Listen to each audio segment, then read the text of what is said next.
Hello and welcome back to another week of the Truly Bedrock Recap.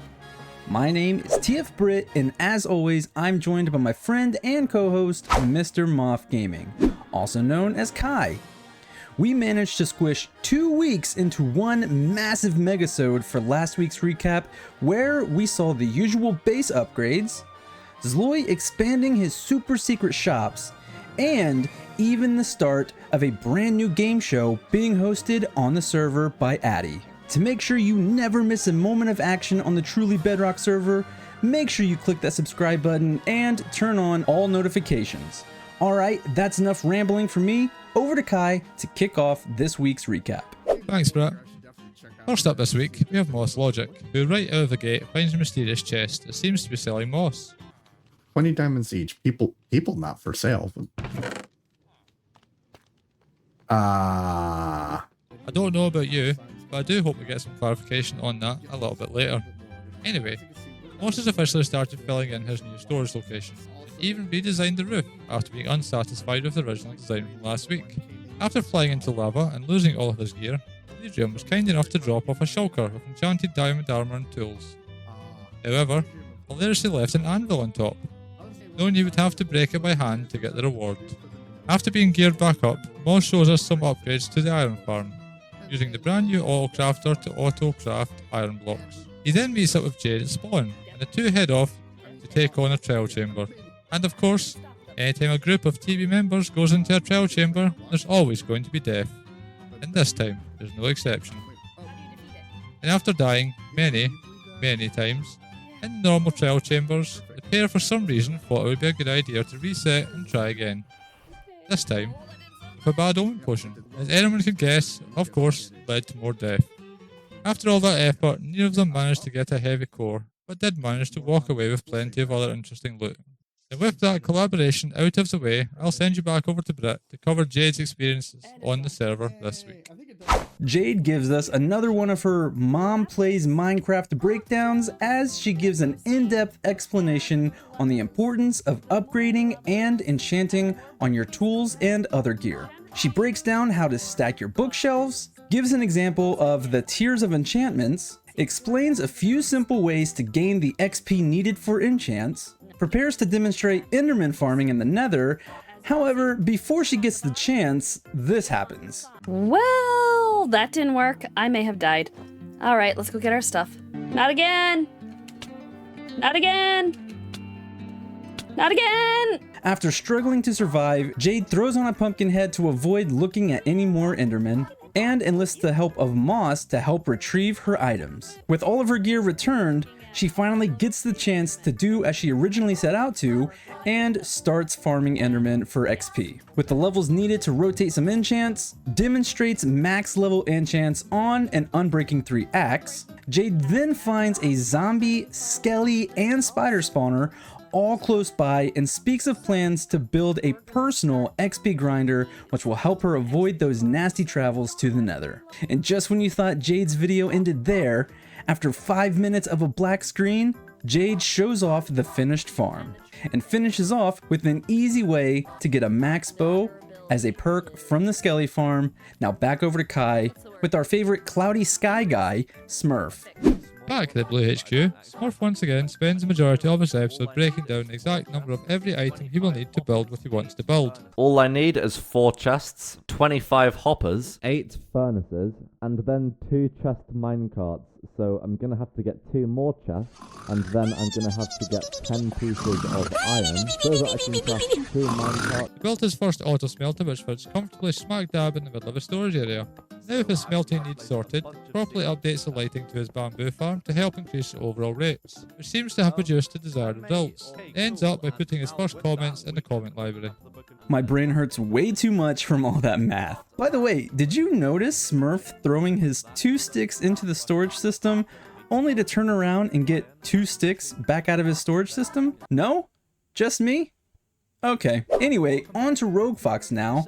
He seems to be putting a trading hall together and even manages to roll a super cheap mending villager after only a few hours of negotiating jobs. We finally get to see an upgrade on a nearby spawner farm that Rogue found last week. He also installed an on and off system with a redstone lamp, and with the trident in place, the farm appears to be operational. Rogue then installs a quick and simple automatic sugarcane farm. And by sugarcane farm, I meant automatic paper making farm, as Rogue appears to be making a good use of the brand new crafter block. Before the video ends, Rogue manages to collect nearly a double chest of paper and nearly a shulker full of bones, which means now has an infinite trading source to trade paper for emeralds.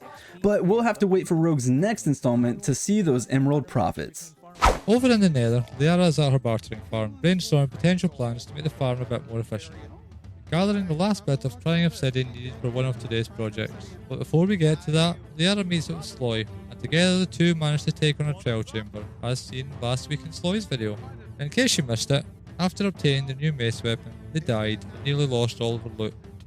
But with some stroke of luck, managed to pick it up just as all the items were despawning. The stuff despawned as I got to it. No! Come on! There was a not mace all of it. there.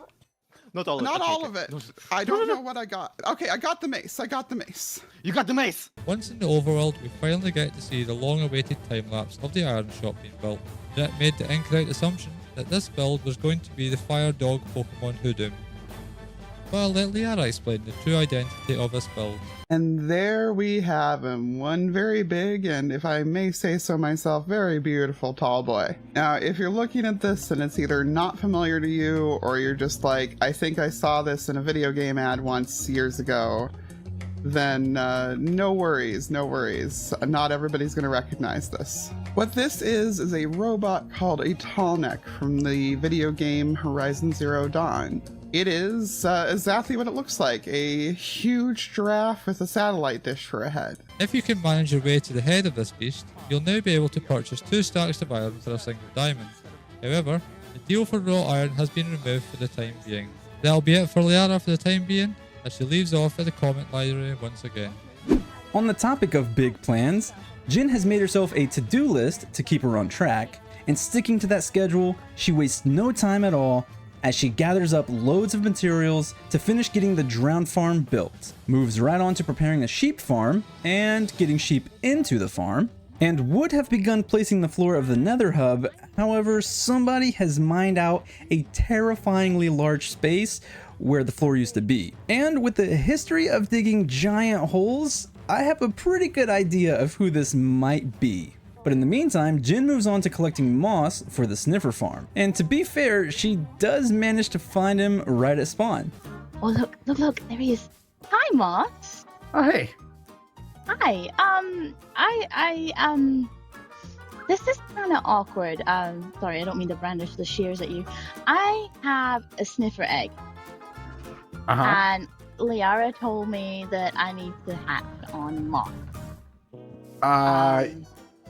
Are you thinking about putting an egg on me? Because I don't know about that. I'm not sure if it was the shears or if Moss had a little accident, but one way or another, Jin does manage to get actual Moss out of the encounter.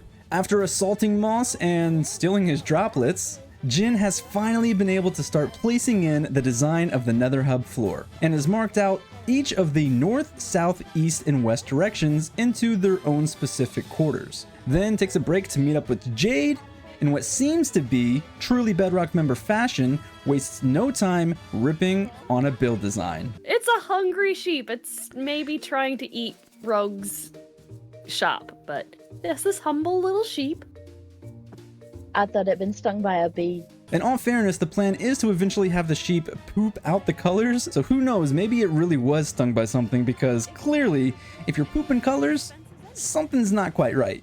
Anyways, the two head over to Jin's base, where she talks about plans and prides herself on making her own farms, then heads to the shopping area to give a quick walkthrough of the botanical shop, and is quickly back at the base to throw in a bunch of other farms scattered around her base area, and eventually hatches the sniffer egg from Liara. Before ending the video, the floor of the Nether Hub is 3/4 of the way done. Palladium's base is rapidly morphing into an animal kingdom, as the other members seem to just be abandoning their animals at his base. Aside from that, Palladium quickly builds the bridge Addy hired him for last week, and then spends the rest of the video playing Addy's No game, which again you'll find over on Addy's channel, and additionally we'll be posting on X when these games are released.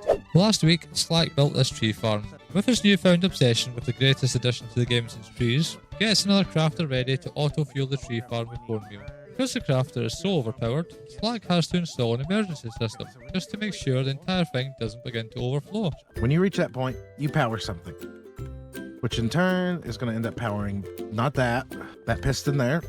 Yeah, nope, we got to pull it back. That one, which in turn is going to move that over and lock that hopper. Right. In theory.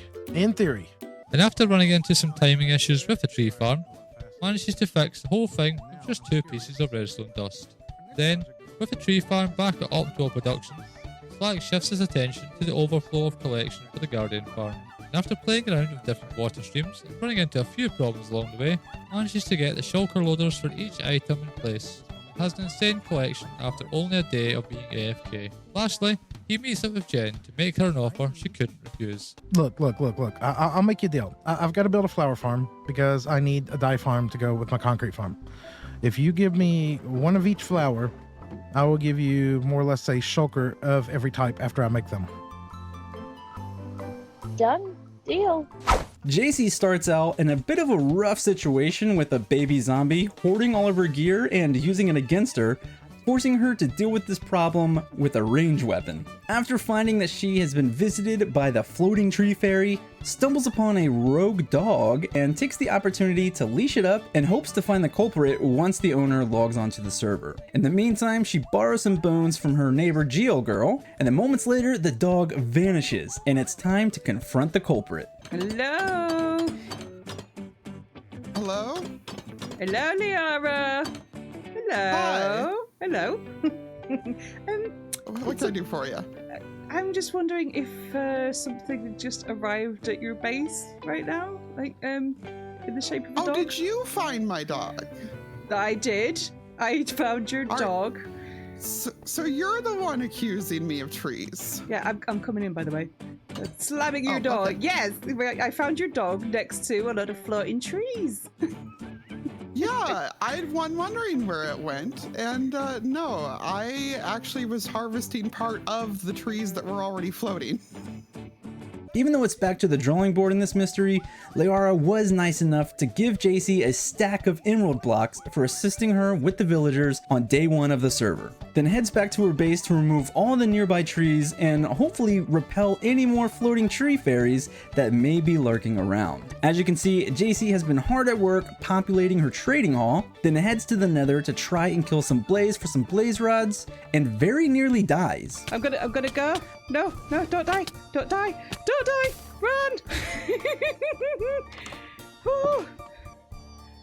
Oh, dearie me. But after making it mostly safely home, makes her way into a mine shaft to start manually farming spider eyes, and after being a little short on gold, heads to the Nether to manually mine 19 stacks of gold nuggets. And once all the golden apples and weakness potions have been created, JC sends out a zombie to chomp down on all of her librarians. And after only a bit of waiting, she was ready to splash and feed the villagers, and now has all the discount prices imaginable.